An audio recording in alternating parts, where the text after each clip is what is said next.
Welcome back to Readings and Commentary with Insane Sam. These are readings from history, philosophy, poetry, literature, just anything in the written word that I like that you might like. Today we have a special one.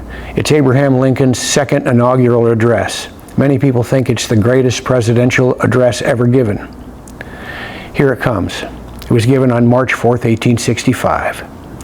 Fellow countrymen, on the occasion corresponding to this 4 years ago, all thoughts were anxiously directed to an impending civil war.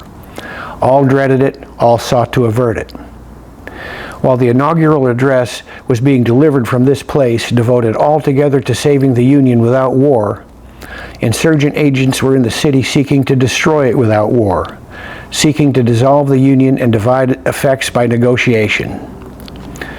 Both parties deprecated war, but thought one of them would make war rather than let the nation survive, and the other would accept war rather than let it perish, and the war came. 1/8 of the whole population were colored slaves, not distributed generally over the Union, but localized in the southern part of it.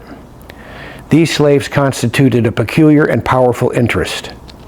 All knew that this interest was somehow the cause of the war. Neither party expected for the war the magnitude or the duration which it has already attained.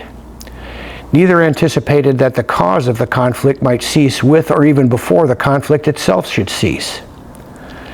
Both read the same Bible and pray to the same God, and each invokes his aid against the other. The prayers of both could not be answered. That of neither has been answered fully. The Almighty has his own purposes. Fondly do we hope, fervently do we pray, that this mighty scourge of war may speedily pass away.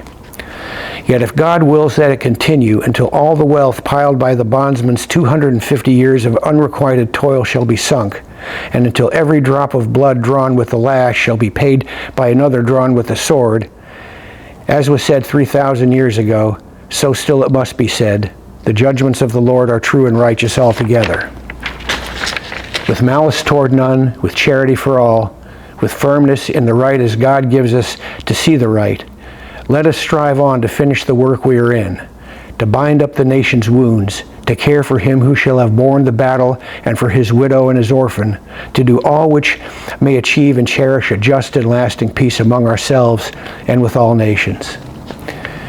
Well, Robert E. Lee surrendered to Ulysses S. Grant only 36 days later on April 9th, 1865.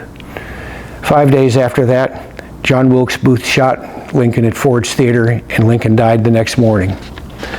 There's no telling, Reconstruction after the war was a messy thing.